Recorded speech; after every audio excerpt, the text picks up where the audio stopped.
हरिओम. आपण पसायदान भाग 2 याला आपण सुरुवात करतोय. सर्व साधक नवागतांचं हार्दिक स्वागत. आता जोशी काका सुरुवात करतील. हरिओम. सर्वांना हरिओम. आज आपल्या या उपक्रमाचा तशा अर्थाने बघितलं तर गीता उपक्रमाचा सुद्धा शेवटचा पाठ आहे, पसायदान. सुमारे 800-850 वर्षापूर्वी ज्ञानेश्वर माऊलींनी त्यांच्या ज्ञानेश्वरी ग्रंथाच्या शेवटी 9 ओव्यांची जी विश्व कल्याणार्थ महान अशी प्रार्थना केली. त्या प्रार्थनेचा अन्वयार्थ महात्म्य थोरवी आपण समजून घेण्याचा प्रयत्न करत आहोत. मागच्या वेळच्या विवेचनाच्या पुढचा भाग आपण आता घेत आहोत. नेहमीप्रमाणे सुरुवातीला गुरुवंदना, स्वामीजींचं पुण्यस्मरण आणि राष्ट्रकल्याण प्रार्थना. ब्रह्मानंदम परमसुखदम केवलम ज्ञानमूर्तिम द्वंद्वातीतं गगनसदृशं तत्त्वमस्यादिलक्ष्यम् एकं नित्यं विमलाचलं सर्वधी साक्षिभूतं भावातीतं त्रिगुणरहितं सद्गुरुं त्वं नमामि. मूकं करोति वाचालं पङ्गुं लङ्घयते गिरिं यत्कृपातमहं वन्दे परमानंदमाधवम्. स्वामीजींचं महाशून्य बिंदूचं पुण्यस्मरण आणि आता राष्ट्रकल्याण प्रार्थना मी म्हणतो. आपणही आपापल्या ठिकाणी ही राष्ट्रकल्याण प्रार्थना मनात उच्चारा. हे राष्ट्र मोठं झालं पाहिजे, यासाठी अखंड परिश्रमाबरोबर वातावरण शुद्धी झाली पाहिजे. या दोन्हींची एकत्रता आम्ही करत आहोत. मानवता कल्याणमस्तु, राष्ट्र कल्याणमस्तु, व्यक्ती कल्याणमस्तु. हरिओम. ज्ञानेश्वरी हा ग्रंथ तत्वज्ञान आणि काव्य यांचा एक उत्कृष्ट संगम आहे. तत्वज्ञानाचं रहस्य मधुर काव्यरेखेतून उलगडून दाखवलं आहे. आपल्या वैदिक तत्वज्ञानामध्ये उपनिषद, ब्रह्मसूत्र असं जे सगळं जे कार्य आहे ते कार्य अनेक संतांनी केलेलं आहे आणि त्याचा जो एक महत्वाचा जो भाग आहे तो म्हणजे ज्ञानेश्वरी. या ज्ञानेश्वरी ग्रंथाच्या पहिल्या 4 ओव्या आपण मागच्या वेळेला बघण्याचा, त्याचा अर्थ समजून घेण्याचा प्रयत्न केला. आता आज या पुढच्या ज्या ओव्या आहेत त्या आपण समजून घेणार आहोत. संत वाङ्मयात जी अनेक उत्कृष्ट अशी निर्मिती झालेल्या आहेत, त्या सगळ्या मधला झगझगीत कौस्तुभमणी म्हणून पसायदानाचं वर्णन केलेलं आहे. कुठलाही यज्ञ जेव्हा सिद्धीला जातो त्यावेळी वैदिक संस्कृतीप्रमाणे पसायदान म्हणजे कृपाप्रसाद मागण्यात येतो. नामदेवानी अकल्प आयुष्य व्हावे तया कुळा माझ्या सका हरीच्या दासा असा कृपाप्रसाद मागितला. संत तुकाराम म्हणतात, हे की दान देगा देवा तुझा विसर न व्हावा. समर्थ रामदासांनी मागितलेलं पसायदान असं होतं की कल्याण करी देवराया जनहित विवरी तळमळ तळमळ होतची आहे हे जन हाती धरी. पण संत ज्ञानेश्वरांनी मागितलेलं जे मागणं आहे, जे पसायदान आहे, ते या सगळ्या संत वाङ्मयातला अत्यंत एक शोभिवंत झगझगीत रत्न आहे, कौस्तुभमणी आहे असं म्हटलं जातं. आता विश्वात्मके देवे येणे वाग्यज्ञे तोषावे, तोषो निमज द्यावे, पसाय दान हे. ही ओवी म्हणजे विश्वात्मक देवाकडे माऊलीने केलेली प्रार्थना आहे. जे खळांची व्यंकटी सांडो, तया सत्कर्मी रती वाढो, भूता परस्परे पडो, मैत्र जीवांचे. दुरितांचे तिमिर जावो, विश्वस्वधर्म सूर्ये पाहो, जो देवांशील तो केला हो, प्राणिजात. ह्या विश्वात्मक देवाकडे जे काही मागणं मागितलेलं आहे माऊलींनी, ते ह्या 2 ओव्यामध्ये आलेली दुसरी आणि तिसरी ओवी. आणि चौथी, 5वी आणि 6वी ह्या ज्या ओव्या आहेत त्यामध्ये जे काही मागणं देवाजवळ मागितलं त्यांनी, ते ज्यामुळे या विश्वात घडण्याची शक्यता आहे त्या परिस्थितीची मागणी ओवी 4 आणि पुढच्या 2 ओव्यामध्ये करतात. मागच्या वेळेला ओवी आपली 4 बघून झालेली ती अशी होती.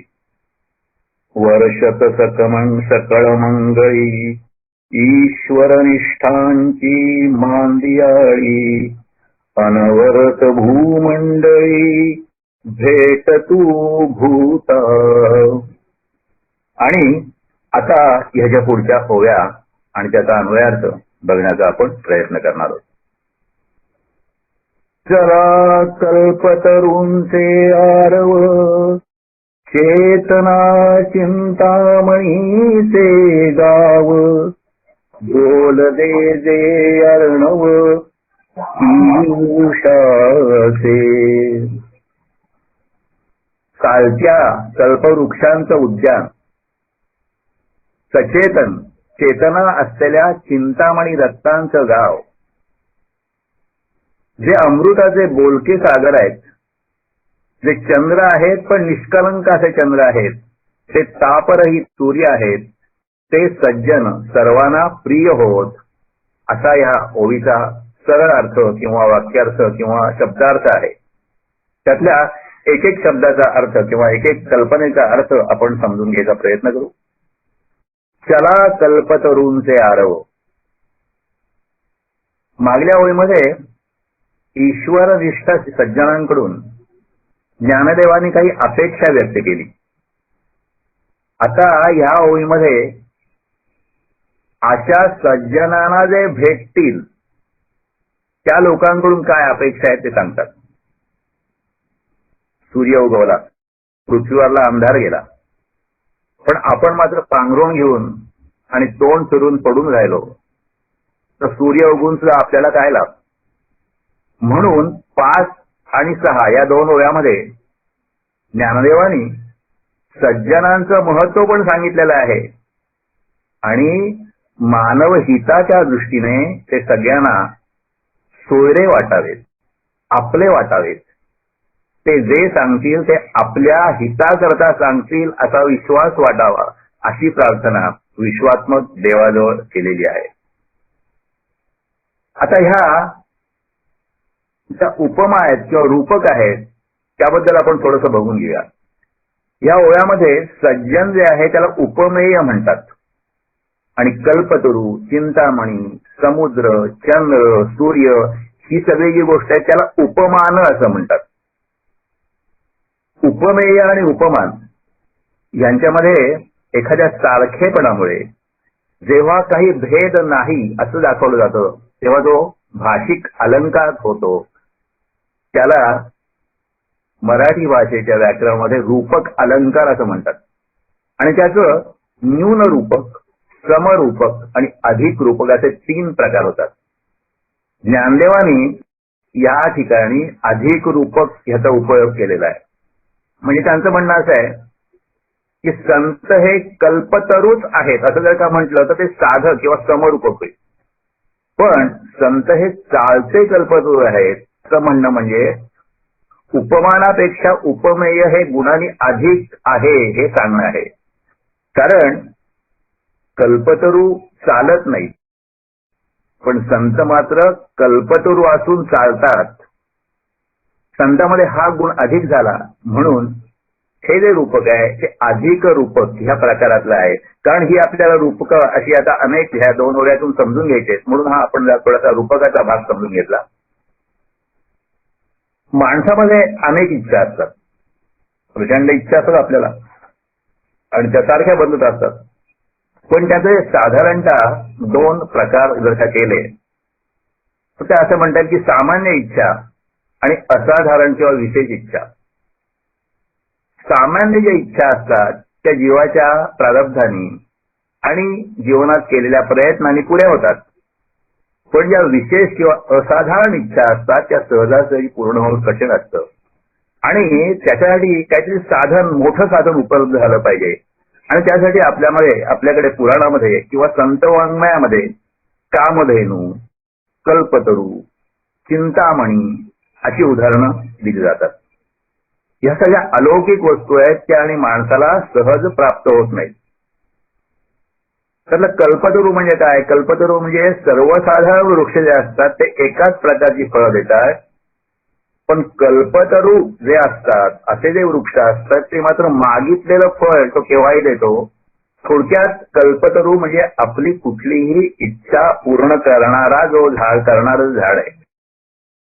आता या कल्पतरूंसारखंच संतांजवळ आपण इच्छा केलेलं प्राप्त करून देण्याचं सामर्थ्य असतं. इतकंच नाही तर संत हे कल्पवृक्षांपेक्षा श्रेष्ठ आहेत. कारण कल्पवृक्ष हा एखादाच असतो, पण ज्ञानदेवांच्या जगतात संतांचे आरव आहे. म्हणजे संत रूपी कल्पवृक्षांची उद्यान आहेत. आता कल्पवृक्ष सुद्धा जो असतो तो एका ठिकाणी स्थिर असतो. त्यामुळे कोणी त्याच्याजवळ पोहोचून जर का प्रार्थना करू लागला तरच त्याचं इच्छित फळ मिळणार. तो कल्पवृक्ष काही स्वतःहून कुणाजवळ जाऊन त्याचं दुःख जाणून ते दूर करण्याचा प्रयत्न करणार नाही. पण संत हे चालते कल्पवृक्ष आहेत. ते दीन, दुःखी, अज्ञ अशा जीवांजवळ जाऊन त्यांची इच्छा पूर्ण करतात. सर्वात महत्वाची गोष्ट म्हणजे कल्पवृक्ष असो की चिंतामणी मणी असो, ते देणार म्हणजे जे मागितलं तेच देणार. पण मागितलेलं जे आहे ते मागणाऱ्यांच्या खऱ्या हिताचं आहे का नाही, ते शाश्वत सुख देणार आहे की नाही, किंवा मागणाऱ्याला त्यातून सुख जे आहे ते मिळणार आहे किंवा नाही त्याचा कल्पतरू काय आणि चिंतामणी काय विचार करत नाहीत. पण संत मात्र सहृद आहे आणि विचारी असल्यामुळे मागणाऱ्याला त्याच्या खऱ्या सुखाचं काय ते सांगतात आणि मागावायचं काय हेही सांगतात. अशा पद्धतीने हे जे संत आहेत ते आपल्याला अत्यंत उपयुक्त आहेत. जे हिताहित देखती हानी कणवा घेपती कुसोनी शिणू हरिती देती सुख. ज्ञानेश्वरीतल्या 13व्या अध्यायातली ही ओवी आहे. आता जसं हे कल्पवृक्ष आहेत तसे संत चिंतामणी रत्नासारखे सुद्धा आहेत. चिंतामणी म्हणजे ज्याची आपण चिंतन केलं ते प्राप्त करून देतो किंवा चिंतिलेलं प्राप्त करून देतो किंवा चिंता दूर करतो. पण हा जो चिंतामणी रत्न आहे ते जड आहे, ते अचेतन आहे आणि असा चिंतामणी एखादा कधीतरी सापडतो. पण ईश्वरनिष्ठ सज्जनांची जी मांदियाळी आहे ते म्हणजे ईश्वरनिष्ठ सज्जन म्हणजे चेतन चिंतामण्यांचं गाव आहे. चिंतामणी रत्न हे जड आहे, त्याला अंतःकरण नाही. त्यामुळे चिंता करणाऱ्या माणसाच्या चिंतेचं मूळ कारण काय ते कधीच जाणू शकणार नाही आणि त्याचप्रमाणे अयोग्य इच्छा सुद्धा ते पूर्ण करेल. पण संत हे चेतन चिंतामणी असल्यामुळे ते इतरांच्या चिंतेचं बीज काय आहे ते जाणून ते बीजच नष्ट करतील. ज्याचे कष्ट होत आहेत, ज्यामुळे चिंता वाटतात, ते कष्टाचं बीजच संत नष्ट करतील आणि दुसरी गोष्ट म्हणजे त्या माणसाच्या मनात अयोग्य इच्छाच निर्माण होऊन देणार नाही. तात्पर्य काय, कल्पतरू आणि चिंतामणी या दोहोंपेक्षा संतांच्या काही अधिक गुण आहेत. संत ज्या साधनांनी हे सर्व अलौकिक प्राप्त करून देतात ते साधन म्हणजे काय आहे, तर त्यांची अलौकिक वाणी, त्यांचे अमृत रूप शब्द. म्हणून श्री ज्ञानदेव पुढे संतांच्या मांदियाळीचं वर्णन अमृताचे बोलते सागर असं करतात. बोलते जे अर्णव पियुषांचे. अर्णव म्हणजे समुद्र, पियुष म्हणजे अमृत. समुद्राचं मंथन करून त्यातून थोडं अमृत निघालं. पण संत हे तशा अमृताचे समुद्र आहेत. अमृतामध्ये सर्व रसांचा समावेश असतो. तर संतांच्या वाणीमध्ये, संतांच्या बोलण्यामध्ये, शब्दामध्ये सर्व रसांचा उगम ज्याच्यामधून झालेला आहे तो कैवल्य रस असतो. रसो वै सहा असं ज्या परमात्म्याचं वर्णन श्रुतीने केलं आहे, त्याच्या भक्तिप्रेमाच्या रसाने अवीट आनंद प्राप्त होतो. त्या श्रेष्ठ रसांचा लाभ संतांकडून होतो. आणि सर्वात महत्वाचे म्हणजे अमृताला काय आणि समुद्राला काय, दोघांना बोलता येत नाही. पण संत हे बोलते अमृताचे सागर आहेत. बोलते जे अर्णव पियुषांचे. अमृत समोर असलं आणि त्या अमृताचे गुण आपल्याला माहित नसलं तर काय उपयोग आहे. त्या अमृताचा आपण उपयोगच करणार नाही. पण संत हे अमृताचे असे सागर आहेत की जे स्वतः आपल्याला त्यांच्या उपदेशाचं सामर्थ्य आणि परिणाम स्वतः समजावून सांगतात. अमृताते ही पैजा जिंके असा त्यांचा शब्द असतो. आणि हे अमृतरूप संतच आपल्याला सांगतात. आणि त्यातील जीवन कृतार्थ करणाऱ्या, इतकंच नाही आपल्यालाही अमृत बनवणाऱ्या तत्वज्ञानाचं महत्व आपल्याला कळावं म्हणून रसाळ शब्दांनी आपलं मन आकृष्ट करून घेतात. म्हणजे आपल्याला जवळ बोलून आपल्या प्रेमाने हे जे संत आहेत ते आपल्याला समजून सांगतात. आणि अमृताचं जे अत्यंत महान असा साठा म्हणजे सागर असलेले हे संत अत्यंत वेगळे आहेत.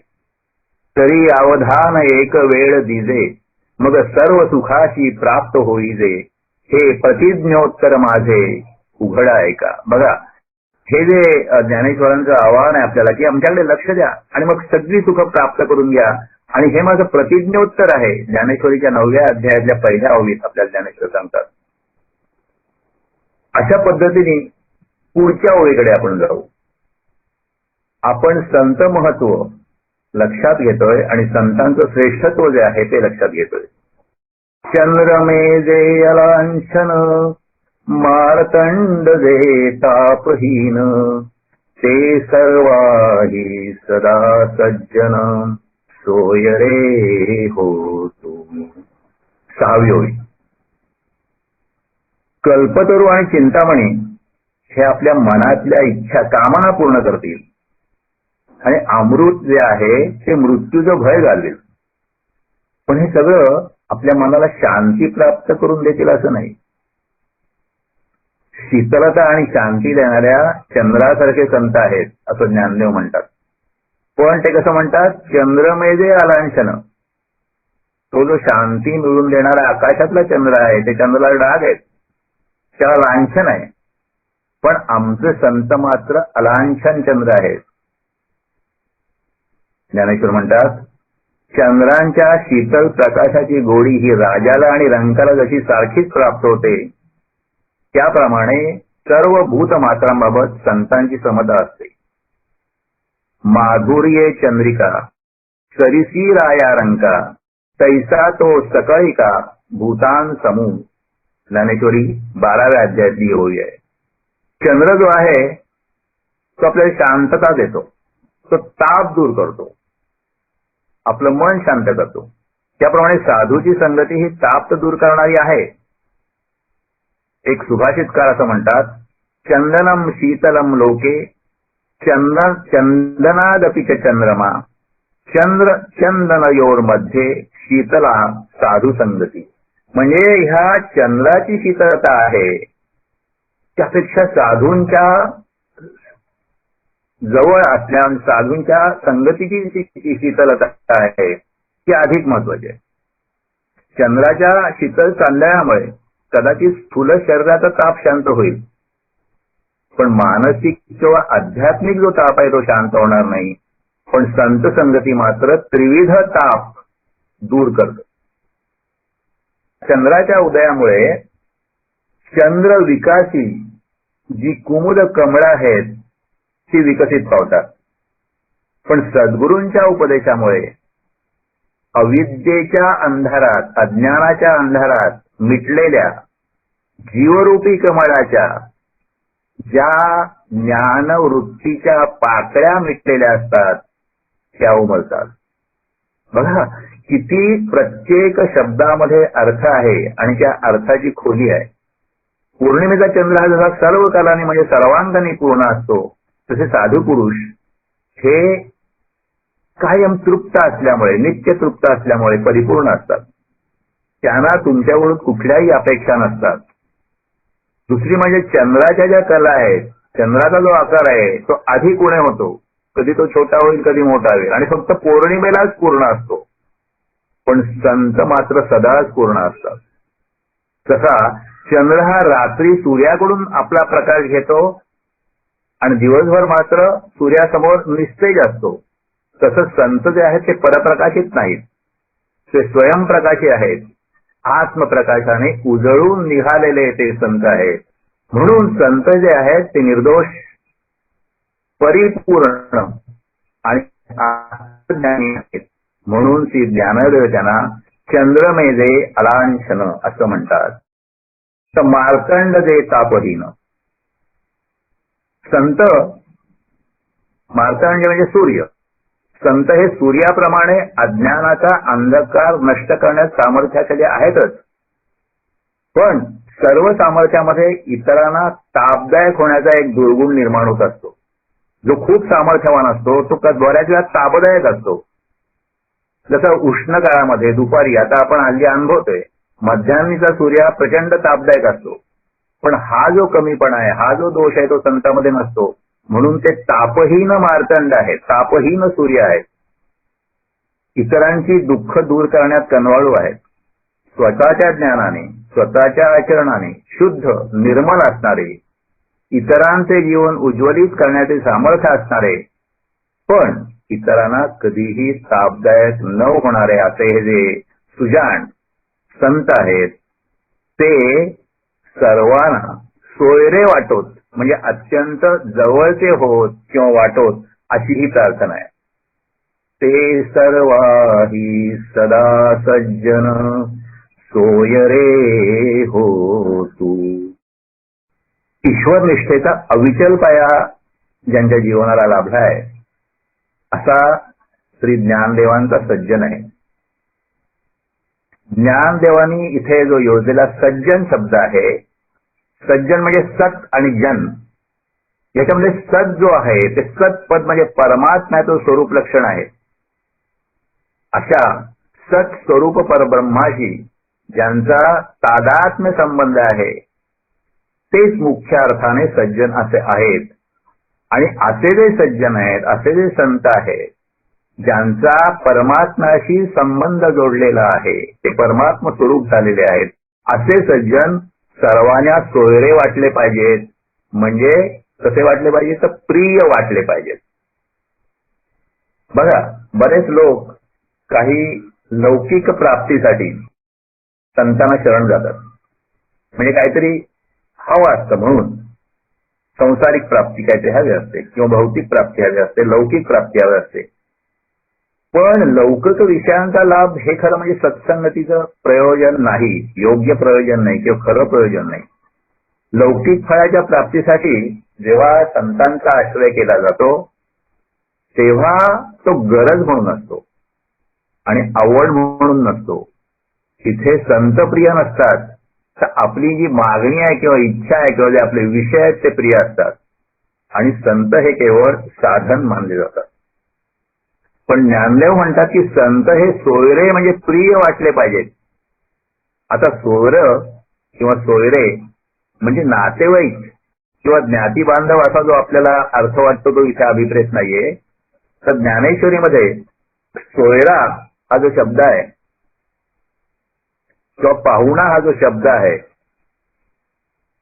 तो प्रिय आणि आवडता ह्या अर्थाने वापरलाय. कारण नातेवाईक आणि ज्ञाती बांधव आपल्याला प्रिय असतातच असं नाही, पण संत जर का प्रिय वाटू लागले तर विश्वाचं आणि अंतःकरणाचं म्हणजे आपल्या स्वतःच्या अंतःकरणाचं आणि सर्व विश्वाचं दैन्य सहजच फिटेल.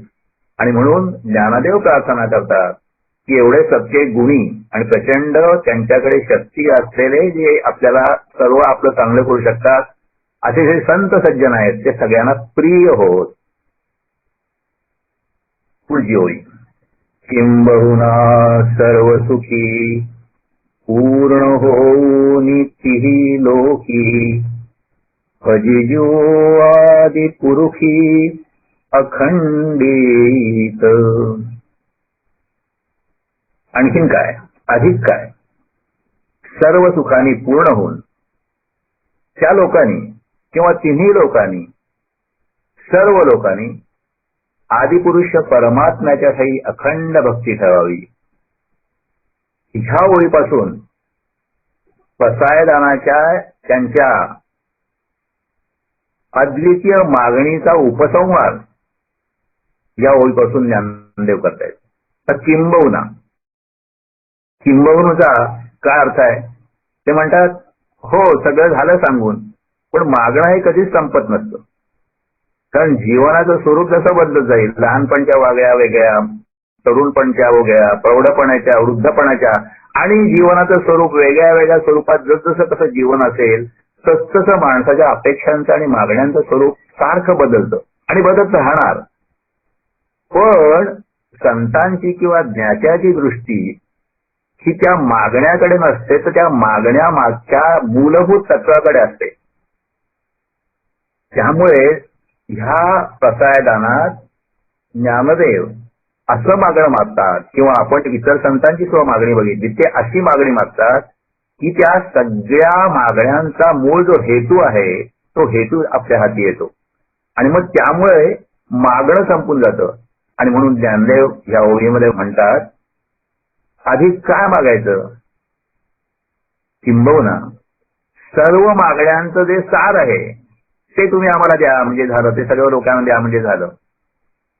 त्रिभुवनात सर्व लोकांनी पूर्ण व्हावं, विश्वात जगात सर्व लोकांनी सुखाने पूर्ण व्हावं आणि अखंडित परमात्म्याची भक्ती करावी. हाच तर विश्वात्मका देवा तुम्ही मला वर द्या. कारण हे झालं की सगळं प्राप्त होणारे, सगळ्या मागण्या पूर्ण होण्याचं सूत्र हाती येणार आहे. सर्व सुखी हा शब्द वापरलेला आहे त्यांनी. किंबहुना सर्व सुखी पूर्ण होऊन तिन्ही लोकी. सुख जे आहे ते असं साध्य आहे, असं आपलं मागणं आहे, पण ते मागणं कशाचं साधन नाही, ते साध्य आहे. जीवनात जेवढ्या आपण गोष्टी करतो त्या सुखाकरता करतो, पण सुख मात्र कुठल्याही अन्य गोष्टी साधण्यासाठी नसतं. सगळ्यांची जी प्रचंड धडपड चाललेली आहे ही सुखासाठी चाललेली असते. म्हणून त्रिभुवनातले सर्व लोक सुखाने परिपूर्ण होत अशी माऊलींची सारभूत मागणी आहे. कारण प्रत्येकाला सुखच हवंय ना, मग सर्व सुखाने ते पूर्ण होत अशी त्यांनी मागणी केलेली आहे. तर माणसाला सुखाचीच का आवड बरं? तसं सुख तर प्रत्येकाला थोडंफार मिळतच असतं, पण जे मिळालं त्या सुखाने माणूस तृप्त होत नाही.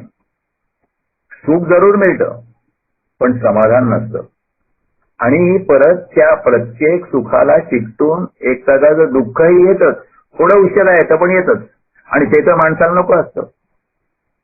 त्याचा प्रयत्न दुःख कमी करून सुख वाढवायचा सतत असतो आणि त्यासाठी तो आपापल्या समजुतीप्रमाणे आणि इंद्रिय त्याला सुखाच्या अपेक्षेने जिकडे ओढत नेतील तिकडे. आता ह्यामध्ये मन हे सुद्धा अध्यात्मामध्ये 11वं इंद्रिय मानलेलं आहे. म्हणजे इंद्रिय जशी सुखाच्या अपेक्षेने ओढत नेतात किंवा मन ओढत नेतात तिकडे सुखाचा शोध तो घेत असतो. पण आपण गीतेच्या सगळ्या अध्यायातून बऱ्याच वेळा बघितलं की त्याचे प्रयत्न कधीच संपत नाहीत. त्याची जी फाटकी झोळी सुखाने असते ती कधीही काठोकाठ भरत नाही. कारण वरून सुख घातलं की ते खालून गळून जातं. सुखाच्या प्राप्तीने नाही पण सुखाच्या अपेक्षेने धावाधाव करण्यात आयुष्य संपून जातो. सर्व सुखाची या आशा जन्म गेला असा सगळ्यांचाच अनुभव आहे. तो आपण नाही तर तुकाराम महाराजांनी सांगून ठेवलेला आहे. माणसाची धाव जी आहे ही अशी सुखरूपतेकडे का असावी? सुख का पाहिजे? सुखरूप असल्याचं का वाटावं? सुखाची एवढी ओढ का वाटावी? त्याच्यात वेदांत तत्वज्ञान आहे हे जे मूळ उत्तर देतं. त्याचं कारण आहे की सुख जे आहे ते आत्म्याचं स्वरूप आहे. आपण सगळे आत्मरूप आहोत आणि आत्म्याचं जे स्वरूप आहे ते सुख आहे. आणि ते आत्म्याचं स्वरूप सुख असल्यामुळे माणसाला जीवाला सतत सुखाची ओढ असते. आता आत्मसुखरूप कसं आहे? कारण तो सगळ्यांना प्रिय आहे आणि ते समजावून सांगितलं आहे की मी नसावं असं कुणालाच वाटत नाही. तर अखंड असावं असं सगळ्यांना वाटतं. आता यावरून प्रत्येकाच्या आत्मप्रेमाचा प्रत्यय येतो. माझं अस्तित्व असावं, माझं अस्तित्व असावं असं प्रत्येकाला वाटतं. आणि हे अस्तित्व जे असतं ते आपलं मूळ अस्तित्व असतं. पण आत्मा हा जरी सुख स्वरूप असला तरी अनादि अज्ञानामुळे म्हणजे असंख्य पूर्व काळाच्या अज्ञानाने आपण जीव धारण केलेले असल्यामुळे आत्म्याचं जे स्वरूप आहे ते झाकलं गेलंय. आता झोप जशी लागली की जागृत व्यक्तीला आपण कोण आहे ते विसरला जातो ते झोपेत. आणि मग त्या तीच झोप एखादं प्रचंड वाईट असं स्वप्न निर्माण करतं. जसं ते स्वप्न निर्माण करतं आणि त्यावेळेला आपल्याला ते खरं वाटतं झोपेत, त्याप्रमाणे आयुष्यभर आपल्याला अज्ञान कार्य करीत लावत असते आणि आत्म्याचं सुख स्वरूप आपल्याला दिसत नाही. आणि एकनाथ आणि नाथ भागवतामध्ये त्याला एक छान उपमा दिलेली आहे किंवा समजून सांगितलेलं आहे. एक राजा आहे, स्वतःच्या राजमंदिरात तो पुष्पशय्येवर झोपलेला आहे. पण त्याला स्वप्न पडतं आणि त्या स्वप्नात त्याला भीक मागायला लागते. आणि हा त्या क्षणाला पुष्पशय्येवर स्वतःच्या राजमहालात झोपलेला जो राजा असतो तो स्वतःला त्या स्वप्नाच्या कालावधीत भिकारी समजत असतो. स्वतः राजा आहे पण झोपेत तो आपला राजेपणा विसरला, भीक मागू लागला. त्याचप्रमाणे आपला जीव सुद्धा आहे तो सुखरूपच आहे. पण अनादि अनंत गतजन्मांच्या अज्ञानामुळे आणि देहबुद्धीमुळे आपल्या मूळ स्वरूप आत्म्याचा आपल्याला विसर पडलाय. आणि स्वतःला देह समजून नाश पावणाऱ्या अशा विषय सुखांच्या आपण मागे लागलो आहोत किंवा मनुष्य मागे लागलेला आहे. म्हणून भगवंताचं जे हृदगत आहे, भगवंताची जे मनात आहे ते सांगताना ज्ञानदेव म्हणतात, तसा हृदयामध्ये मी रामू, आसता सर्व सुखाचा आरामू, की भ्रांतासी कामू विषयावरी. तसा हृदयामध्ये मी रामू, असता सर्व सुखाचा आरामू, की भ्रांतासी कामू विषयावरी. ज्याप्रमाणे मनुष्य सर्व सुखासाठी आत्मज्ञान सोडून सगळीकडे धडपडत असतो त्यालाच विषयासक्ती म्हणतात. श्रीकृष्ण उद्धवाला नाथ भागवतात सांगतात की शुद्ध आत्मस्वरूपात अहंकार जागा झाला की तो त्या शुद्ध स्वरूपाला क्षीण करतो. आपण 13व्या आणि 14व्या अध्यायामध्ये या संकल्पना विस्ताराने समजून घेतलेल्या आहेत. त्या क्षीण झालेल्या आत्मस्वरूपाने देहाचा स्वीकार केला म्हणजे एकदा जन्म घेतला आणि त्या जन्मानंतर अहंकाराने आयुष्यात जोर केला म्हणजे जे मूळचं आत्मस्वरूप आहे, मूळ स्वरूप आहे ते घातलं जातं. आत्मस्वरूपाची जाणीव नष्ट होते आणि देह म्हणजेच सर्व काही आहे आणि त्या देहाचं सुख हेच माझं खरं सुख आहे अशी विपरीत धारणा होऊन बसते, समज होऊन बसतो आणि मग आत्मगत आनंदाचं भान नाहीचं झालं की मग मला सुख तर पाहिजे पण मला आत्म्याचं ज्ञान नाही, म्हणून बाहेरून आनंद मिळवण्यासाठी इंद्रिय आणि मन प्रयत्न करू लागतं आणि त्या प्रयत्नाला विषयासक्ती असं म्हणतात. विषयांतील जे भोग ते दुःखासची कारण, येती जसे तसे जाती विवेकी न रमे तिथे. गीताई मधला 5व्या अध्यायातला 22वा श्लोक असं सांगतो आपल्याला. वेगळ्या वेगळ्या इच्छा आणि त्या इच्छांचा इंद्रियांनी घेतलेला आस्वाद, शरीराने मनाने घेतलेला आस्वाद, याच्या एकत्रीकरणाने संयोगाने उत्पन्न होणारे जे भोग असतात ते दुःखाला कारण होतात. आणि त्याला कारण अगदी एवढंच आहे की त्याला सुरुवात आहे आणि अंत आहे. आणि म्हणून जो ज्ञानी पुरुष आहे, जो संत आहे, ते अशा तात्पुरत्या सुखाच्या दुःखाच्या गोष्टीमध्ये रमत नाहीत, सुखामध्ये पण रमत नाहीत आणि त्यांना अशा प्रकारच्या इच्छा होत नाहीत. ज्ञान ही संकल्पना अध्यात्माची जी आहे ती आपण समजून घेतोय, मागे आपण ती समजून घेतलेली आहे, पण ह्या पसायदानाच्या मागणीच्या अर्थ समजण्याच्या निमित्ताने आपण हे समजून घेतोय. थोडक्यात सारांश काय आहे की सुखाची अपेक्षा असणं हा जीवनाचा नैसर्गिक धर्म आहे. आता ही जी अपेक्षा आहे ती पूर्ण झाली पाहिजे हेही खरं आहे, पण सुख स्वरूपाचं आणि सुख साधनेचं अज्ञान असल्यामुळे माणसाला पूर्ण सुखाची प्राप्ती होत नाही. सुखाची गरज आहे पण यथार्थ ज्ञान नाही आणि म्हणून भलत्याच गोष्टीला सुख समजून त्याच्या मागे धावणाऱ्या व्यक्तीला विषयी म्हटलं जातं.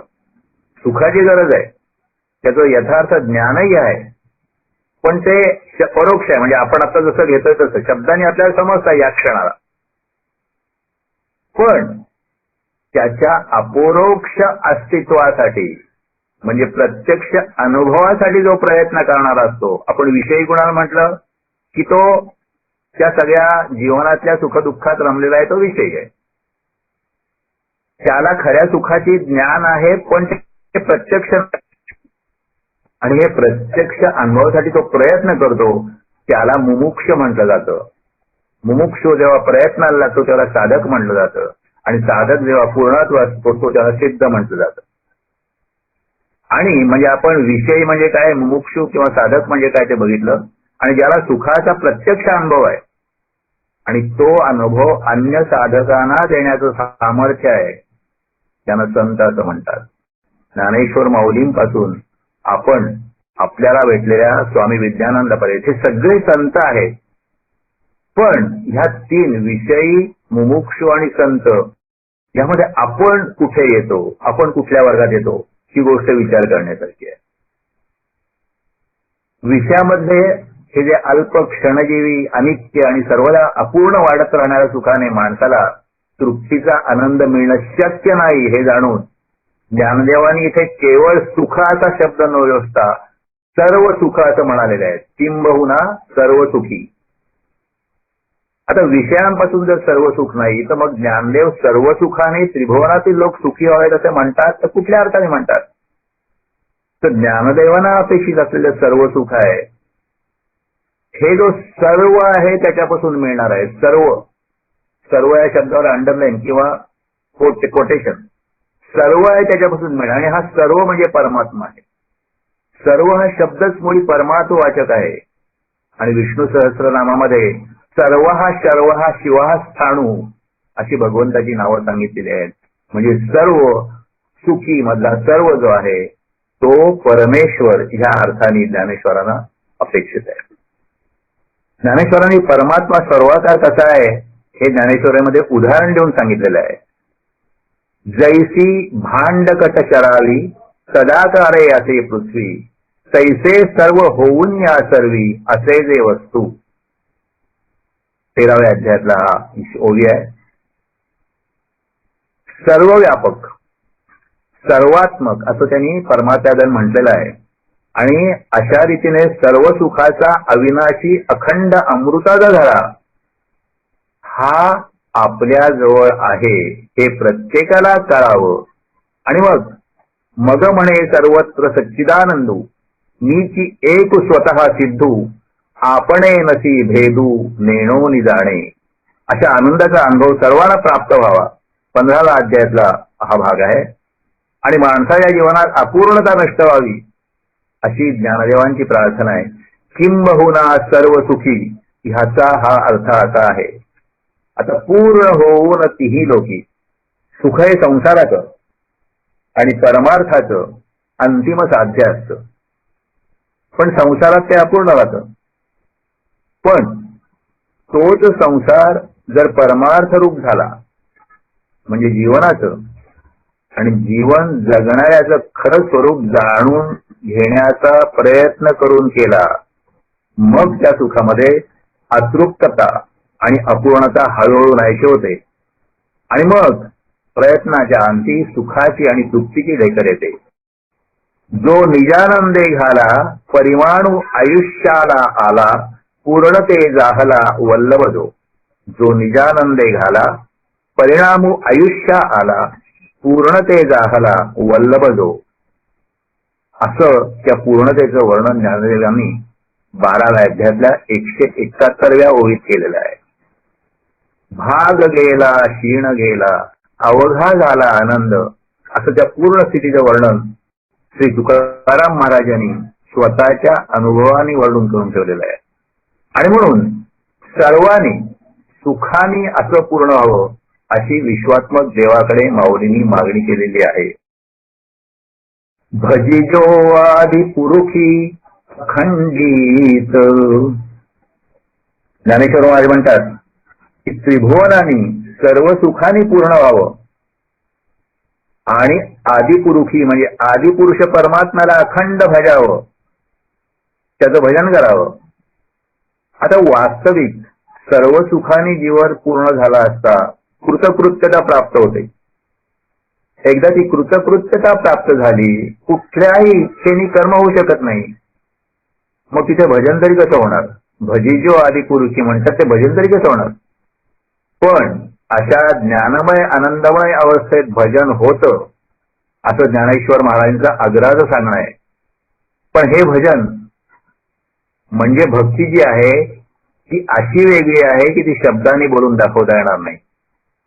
ज्ञानेश्वरीच्या 12व्या अध्यायात भक्तीचं वर्णन केलेलं आहे. भगवान सांगतात की हा जो अद्वैतात भक्ती करणारा ज्ञानी त्या सर्व श्रेष्ठ भक्तीचा आचार किंवा भक्तीचं वर्तन स्वतः तर करतोच, पण इतर भक्ती न करणाऱ्यांना सुद्धा हा भक्तीचा उत्तम प्रकार शिकवतो. संत जे असतात ते स्वतःच्या उदाहरणाने लोकांना प्रेरित करतात, असा तो भाग आहे. अर्जुना हा ठावोवरी जो सोहम भावो सरोवरी, तो द्वैताच्या पैलचिरी नागो सरला. की भक्ती सुखा लागे आपण पेची दोही भागी, वाटून या अंगी सेवकई बाणे. येरा नाम मी ठेवी मग भजती ओर बरवी, जे भजतया दावी योजिया जो. ज्ञानेश्वरीच्या 12व्या अध्यायातल्या 3 ओव्या आहेत. आणि त्या अध्यायामध्ये आपण जी भक्त लक्षणं बघितलेली आहेत, गीता 16 म्हणजे श्लोक जो 16वा आहे या 12व्या अध्यायातला, ती जी सगळी लक्षणं आहेत ती अशा ज्ञानोत्तर भक्ताची आहेत. आता हा जो आदिपुरुष आहे त्या आदिपुरुषाचं स्वरूप काय आहे? ज्ञानेश्वरांनी आपल्या ग्रंथाच्या प्रारंभी सुरुवातीचे शब्द ओम नमोजी आद्या असं म्हणून ज्याला वंदन केलेलं आहे त्याचीच भक्ती सगळ्यांकडून व्हावी अशा प्रार्थना ते ग्रंथाच्या अंतीही करत आहेत. त्याच्यापासून ही विश्वपरंपरा विस्ताराला पावली. ही विश्वपरंपरा विस्तारली ज्याच्यापासून ही सगळी विश्व निर्माण झालं आणि विश्व चालू आहे. त्या आदिपुरुषाला शरण जावं असं म्हटलंय त्यांनी. घ्यावा पुढे शोध तया पदाचा, जे तू निमागे फिरणे नसेची. द्यावी बुडिया परमात्म तत्वी, प्रवृत्ती जेथे स्फुरली अनादी. 15व्या अध्यायातला 4था श्लोक आहे हा. आदिपुरुष यातला पुरुष जो शब्द आहे त्याला सुद्धा विशेष अर्थ आहे. तो 15वा अध्याय पुरुषोत्तम अध्याय आहे. 15व्या अध्यायाच्या शेवटी क्षर आणि अक्षर अशा दोन पुरुषांचं स्वरूप सांगून त्या दोघांपेक्षाही श्रेष्ठ म्हणून तिसरा उत्तम पुरुष जो आहे तो परमात्मा आहे असं म्हटलंय. 15वा अध्याय ज्यांचा ऐकण्याचा योग आला असेल त्यांना हे सगळं आठवत असेल. म्हणती परमात्मा जो तिजा पुरुष उत्तम विश्वपोषक विश्वात्मा जो विश्वेश्वर अव्यय. त्रैलोक्यात शिरून त्यागाचं धारण करणारा जो उत्तम पुरुष आहे तो पुरुषोत्तम आहे. थोडक्यात ह्याचं तात्पर्य काय आहे की आदिपुरुष या परमात्म्याच्या नावात त्या नावातच त्याचं सगळं सर्व सामर्थ्य आणि व्यापकत्व साठवलेलं आहे.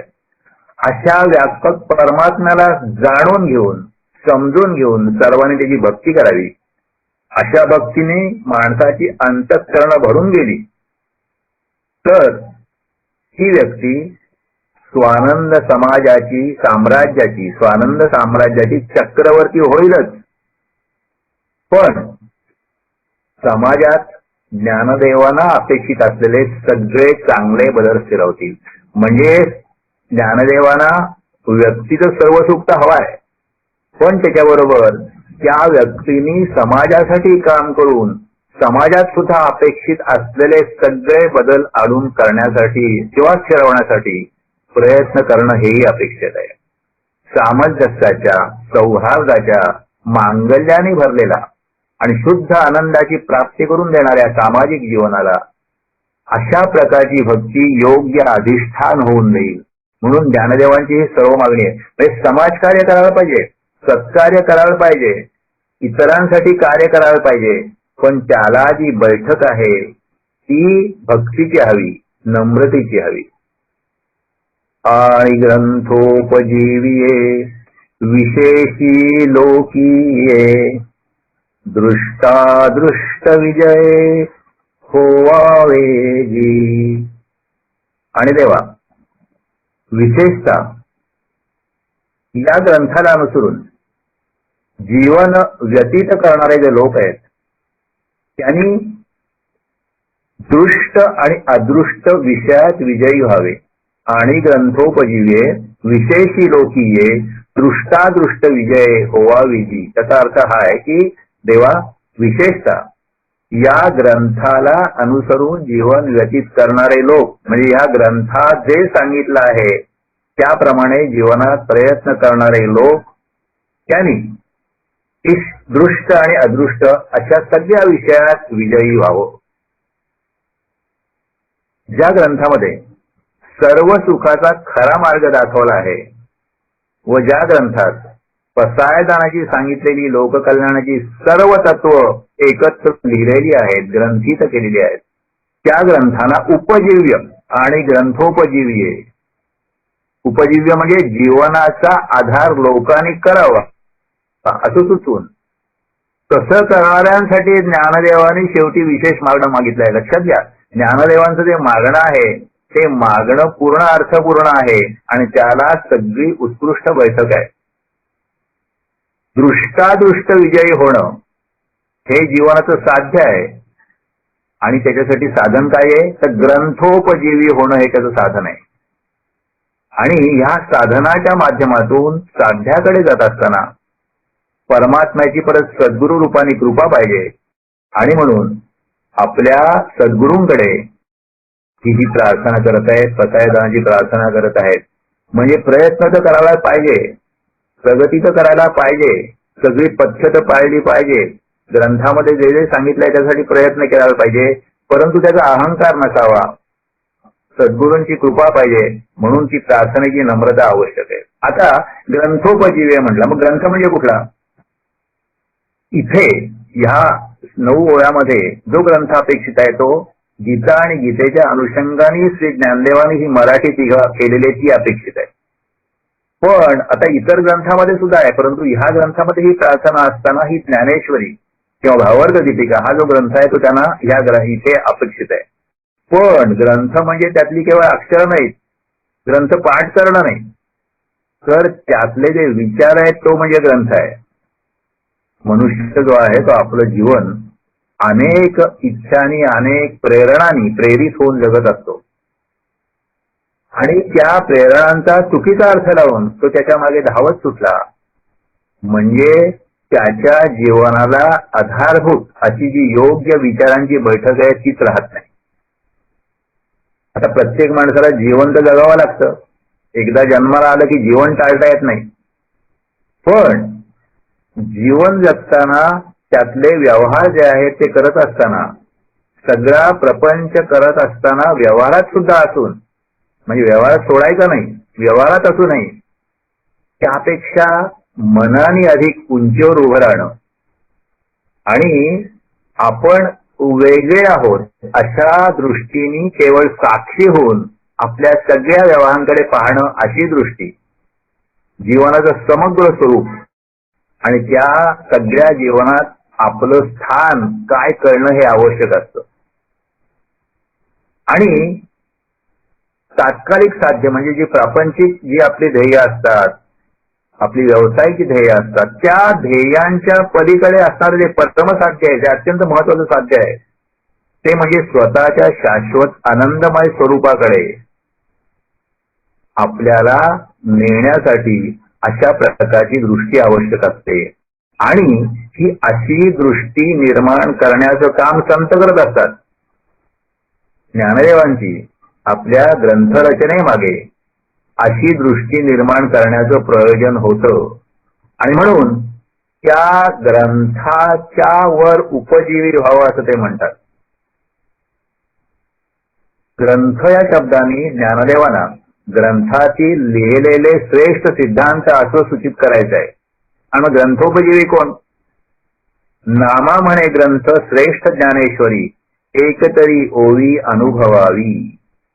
म्हणजे काय नामदेव काय म्हणतात की ह्याच्यामध्ये हजारो ओव्या आहेत पण आपण त्यातल्या एका तरी ओवीचा अनुभव घेतला पाहिजे आणि त्यासाठी ग्रंथावर त्यातल्या तत्वज्ञानावर पूर्ण श्रद्धा पाहिजे आणि त्यातली तत्व अंगी बाणवण्यासाठी आपल्या अंतरंगातून तळमळ पाहिजे. ग्रंथाविषयी अशी ज्या आस्था आहे ते खरे ग्रंथोपजीवीय आहेत. ती जशी ब्रह्मविद्या आहे तशीच जीवन जगण्याचा उत्कृष्ट मार्ग सांगणारं हे ते योगशास्त्र सुद्धा आहे. म्हणजे जीवनही जगता येईल, प्रपंचही करता येईल आणि परमार्थही करता येईल. या दोन्हीचा समन्वय ज्यांच्या जीवनात होतो ते खऱ्या अर्थाने ग्रंथोपजीवी होत. म्हणून इथे पसायदान मागताना त्यांनी जे विशेषत्वाने मागणं मागितलेलं आहे, जे पसायदान मागितलेलं आहे ते अशा ग्रंथोपजीवीय लोकांसाठी आहे हे आपण लक्षात घेतलं पाहिजे. आणि विशेषी लोकीय याचा अर्थ काय? गीता ज्ञानेश्वरीतील ज्ञान हे सर्व माणसांच्या हिताचं आणि उद्धाराचं असूनही माणसाला त्याचं महत्व अनेक वेळा जाणवत नाही.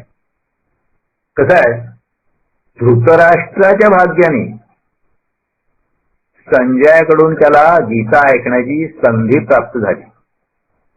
म्हणजे संजयाकडून धृतराष्ट्राने गीता ऐकली ही एक अत्यंत उत्कृष्ट संधी त्यांना प्राप्त झाली पण धृतराष्ट्राला ती आवडली नाही. आणि अशीच बहुतेकांची अवस्था असते. गोड जो परमार्थ आहे तो कडू लागतो आणि कडू आणि परिणामी घातक असले जो प्रपंच आहे किंवा जे विषय आहेत ज्या इच्छा आहेत त्या गोड लागतात. अशा स्थितीने सद्भावना ठेवणारा शाश्वत कल्याणाची अपेक्षा बाळगणारा एखादाच विचारी माणूस निघतो आणि तो विशेष ठरतो. विशेषी लोकी इये मधला हा विशेष लोक म्हणजे कोण? अशा पद्धतीचा माणूस. आणि यावर विशेषी लोकी इये म्हणजे अशा प्रकारचे विशेष लोक असा इथे अर्थ अपेक्षित आहे. दुष्टा दुष्ट विजय होवा विजी. आता याचा अर्थ बघूया आपण. दृष्ट म्हणजे इहलोकीचा भोग म्हणजे इथला भोग आणि अदृष्ट म्हणजे पारलौकिक भोग म्हणजे आध्यात्मिक. त्याच्यामध्ये स्वर्ग वगैरे असे पण स्वतः भोग येऊ शकतात. आता ह्या दोन्हींच्या विषयी एकदा आपल्याला आसक्ती निर्माण झाली मग माणसाचं मन जे असतं ते ह्या पोटी अनेक वासनांनी इच्छाने भरून जातं. अशा आसक्ती प्रधान जीवनाने मानवी जीवनाच्या सर्व दुःखांचा प्रारंभ होतो. त्या दुःखातून कुटिलता निर्माण होते, ईर्ष्या निर्माण होते, द्वेष निर्माण होतात आणि या भोगप्राप्तीसाठी केल्या जाणाऱ्या सकाम कर्मामुळे आपलं प्रत्येकाचं प्रारब्ध आणि संचित निर्माण होतं. हेही आपण मागच्या काही पाठामध्ये बघितलेलं आहे. म्हणजे आपण आपलं प्रारब्ध निर्माण करतो, आपलं संचित निर्माण करतो आणि ते चुकीच्या मार्गाने जर काही जीवन जगलं किंवा धारणा ठेवल्या, माणसा जीवनात सुख दुःखाची परंपरा सुरू होते. ही आपण गीतेच्या माध्यमातून नीट किंवा काही तपशिलात बघितलेलं आहे.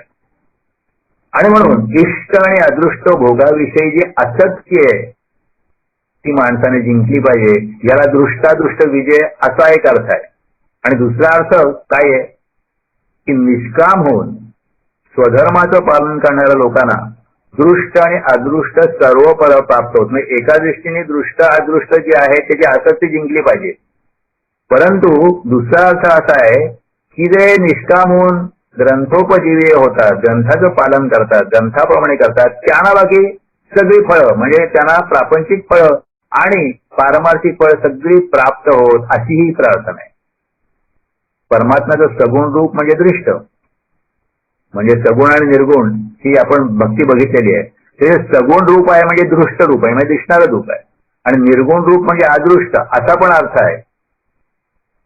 सगुण साक्षात्कार होणं हा दृष्टावर विजय आहे आणि ध्यान मार्गाने समाधी मार्गाने निर्गुण साक्षात्कार होणं हा अदृष्टावरचा विजय आहे. म्हणून भक्ती आणि ज्ञान ह्या सगळ्या साधनेमुळे ग्रंथोपजीवी लोकांची परमेश्वराच्या दृष्टादृष्ट रूपाच्या दर्शनाची सगळी आशा किंवा आकांक्षा पूर्ण होऊन त्यांना विजयी करावं असं श्री ज्ञानदेव सर्वोपकारी अशा त्यांच्या समर्थ सद्गुरूंजवळ निवृत्तीनाथांजवळ प्रार्थना करीत आहेत. आता हे सगळं आपण थोड्याफार तपशिलाने बघितलं, पण हा दृष्टादृष्ट विजय म्हणजे काय हा अत्यंत महत्वाचा सारांश आहे. त्याचे मुख्य मुद्दे असे आहेत की एक, कुटिलता टाकून म्हणजे वाईटपणा टाकून सत्कर्माकडे मन वळवून मनावर जय मिळवावा. एक, सर्वांनी भेदभाव द्वेष मत्सर याच्यावर विजय मिळवून परस्पर मैत्र करावं. दुरितांवर म्हणजे पापांवर स्वधर्माचरणाने विजय मिळवावा. चार, वरील तीन सर्व गोष्टींच्या द्वारे चित्ताच्या आणि भौतिक परिस्थितीच्या दैन्यावर विजय मिळवावा. पाच, ईश्वरनिष्ठ सज्जनांनी सांगितलेल्या मार्गाने जाऊन अश्रद्धा आणि अज्ञान या अमंगळावर जय मिळवावा. आणि त्यासाठी प्रथम सज्जनाविषयी वाटणाऱ्या अपेक्षेवर जय मिळवावा. सहा, संतांनी दिलेल्या विवेकाने कल्पित दुःखावर आणि अपूर्णतेवर विजय मिळवावा. तो एकदा मिळवला की राहिलेलं पूर्ण सुखच असतं. आणि शेवटचं तो भाग महत्वाचा आहे की आपण जय मिळवला आहे हे विसरून परमात्म्याची अखंड भक्तिभावाने एकरूप होऊन जावं. शरणांगतता ही खूप महत्वाची आहे, भक्ती खूप महत्वाची आहे. आणि सगळ्याला शेवटी नम्रतेची, भक्तीची, समर्पणाची जोड मिळायला पाहिजे. या सगळ्याचा अर्थ असा की दृष्ट आणि दृष्ट याच्या पलीकडे काही असणं शक्य नाही. दृष्ट आणि अदृष्ट विजय म्हणजे सर्व आणि सर्वावर विजय. आणि म्हणजेच आपण सर्व होणं म्हणजे आपण परमात्म स्वरूप होणं असा त्याचा अर्थ आहे. पसायदानातील प्रत्येक शब्दाचं अत्यंत सूक्ष्म आणि खोलवर विश्लेषण करून त्याचा गर्भित अर्थ उलगडून दाखवण्याचा आपण काही प्रमाणात प्रयत्न केलेला आहे. पण ज्ञानेश्वर म्हणतात, कामितयाची या इच्छा फळे कल्पवृक्ष जायचा. त्याचा अर्थ असा, ज्ञानदेवांच्या या बोलाचा अर्थ असा की ही आपण एवढे अर्थ लावले, परंतु अर्थाची अनेक अमृत फळं आपण जशी इच्छा करू आणि जसा प्रयत्न करू आणि जसा आपण ह्याच्यावर अधिक अभ्यास करू त्याप्रमाणे आपल्याला अति येते. म्हणजे आणखीन सुद्धा अनेक पद्धतीने या ज्ञानेश्वरीच्या पसायदानाचा अर्थ आणि त्यातल्या प्रत्येक शब्दाचा अर्थ आपल्याला लागता होता येईल. पण ज्ञानदेवांचा शब्द किती व्यापक आहे, किती खोल आहे, किती अर्थपूर्ण आहे आणि त्यांची ह्या प्रार्थनेतून विश्वाच्या प्रत्येकावर असणारी कृपा किती अथांग आहे हे आपल्याला एवढ्यावरून सुद्धा कळून येईल. संजयाने सगळ्या महाभारताचा आवडता आणि गीतेचा इत्यर्थ काय सांगितलाय? यत्र योगी हा कृष्णो यत्र पार्थो धनुर्धरा. आता हा जो गीतेच्या शेवट असलेला एका श्लोकात सगळा तो अर्थ आणलेला आहे, तसं ज्ञानराजाने सगळ्या ज्ञानेश्वरीनुसार आणि ह्या पसायदानाच्या 9 ओव्यांचं तात्पर्य दृष्टादृष्ट विजय होवा विजी या एका वाक्यात आणलेलं आहे. आणि मग त्यांचं म्हणणं आहे की आता ह्यापुढं मागणं काही उरलंच नाहीये. येथ म्हणे विश्वेश्वराओ हा होईल दान पसाओ येणे वरे ज्ञानदेव सुखिया झाला. त्यांनी आपल्या प्रार्थनेच्या आरंभी विश्वात्मक देव हा शब्द वापरलेला आपण बघितलं आणि इथे शेवटी प्रार्थनेचं साफल्य सांगून तिचा उपसंहार करताना, तिचा शेवट करताना विश्वेश्वराओ हा शब्द वापरलेला आहे. आता या शब्दामध्ये विश्वेश्वराओ मध्ये सद्गुरूचा उल्लेख नसल्यामुळे काही लोकांचं असं मत असतं की ही जी पसायदानाची प्रार्थना आहे ती केवळ परमात्म्याला उद्देशून केलेली आहे.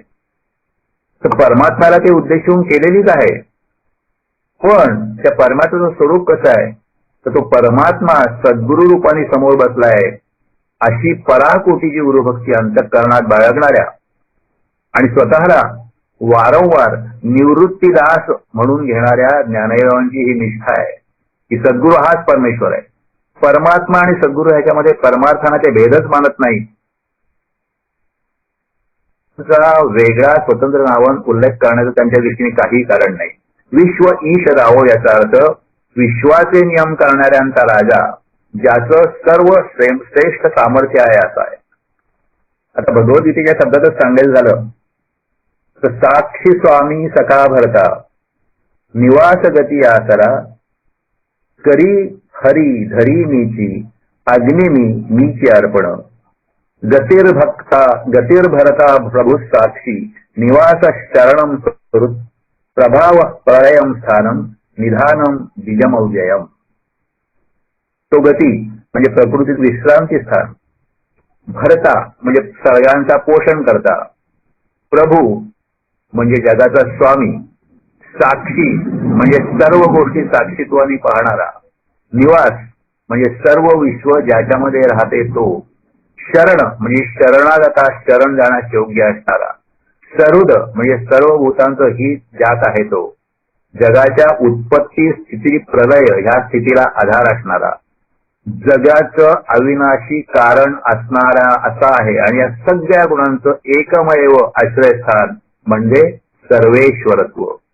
आणि विश्वेश्वराव हा शब्दाने त्यांनी परमात्मा स्वरूप असणाऱ्या आपल्या समर्थ सद्गुरूंचा उल्लेख केला आहे असं आपल्याला नक्की मानायला हवं. हा होईल दान पसावो. त्यांनी जे मागितलंय ते विचारपूर्वक मागितलंय. ते मानवी जीवन सर्वांग परिपूर्ण करणार आहे. या मागण्यामध्ये समाज आणि व्यक्ती यांच्या चिरकालीन सुखाचा पाया आहे. त्यांचा हेतू अत्यंत शुद्ध भूतमात्रांच्या निखळ कल्याणाचा आहे आणि त्यामागे जीवनाचा अर्थ प्राप्त व्हावा अशी निरतिशय अति मनापासूनची तळमळ दिसून येते.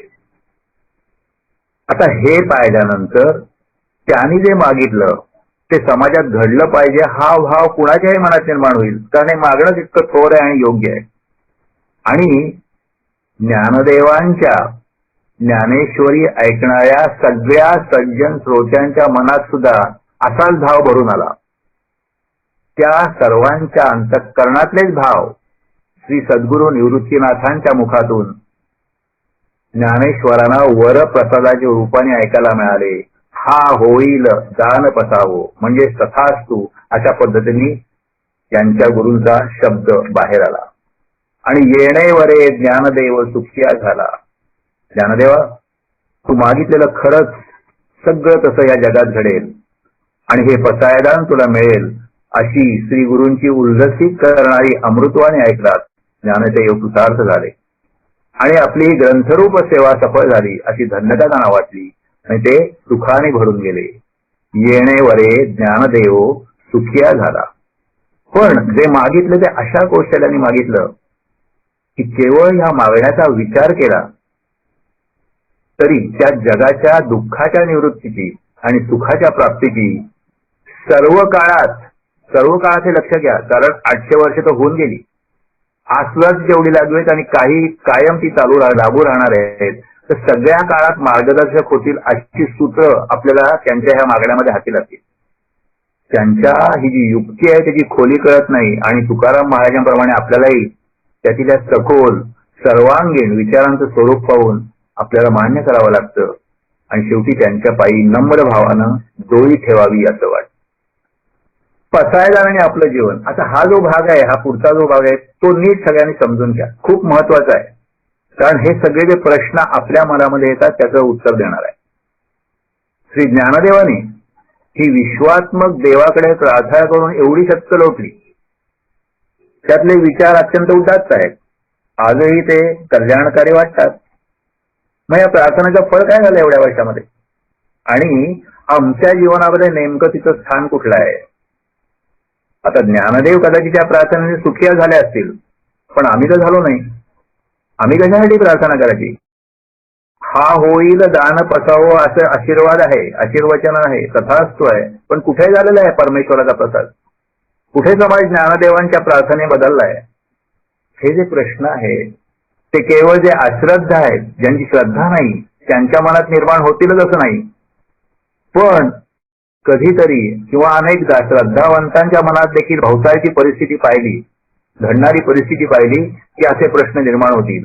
काय झालं या पसायदानाचं?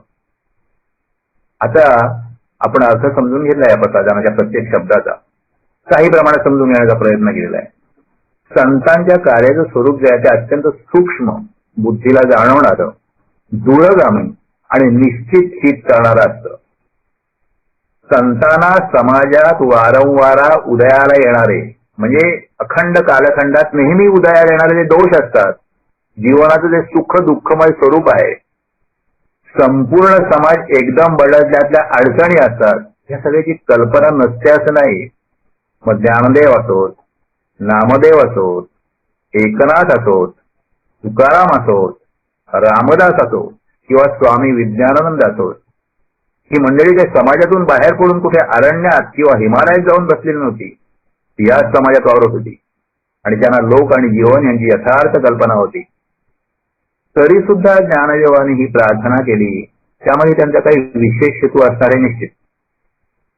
आणि तो असा की क्रियाशील जीवन हे सगळ्या प्राणीमात्रांचं असतं. जेवढे कोण प्राणी आहेत, जीव आहेत, त्या सगळ्यांचं जीवन क्रियाशील आहे, क्रियेशिवाय जीवनच नाही. पण विचाराने परिवर्तन करणारं जीवन मात्र माणसाचं असतं. मनुष्य आपलं विश्व सुखमय बनवू शकतो आणि ते सुखमय ज्याच्या कृपेमुळे, ज्याच्या मूलभूत सहाय्यामुळे बनू शकतो, तो परमात्मा सुद्धा तत्वतः माणसाच्या अंतःकरणात वास्तव्य करून आहे. ही जी स्थिती आहे त्याची जाणीव संतांना असते. सर्व भूतांच्या अंतरी हृदय महांबरी चिदवृत्तींचा सहस्त्रकारी उदयाला असे जो. ज्ञानेश्वरी 18व्या अध्यायातली ओवी आहे आणि अशा पद्धतीने सुंदर वर्णन त्यांनी सूर्याच्या रूपकाने केलेलं आहे. जसा विश्वात्मक देव माणसाच्या अंतःकरणात आहे, सर्वांतर्यामी आहे, तसंच तत्वतः हे विश्व सुद्धा माणसाच्या अंतःकरणात आकारलेलं असतं.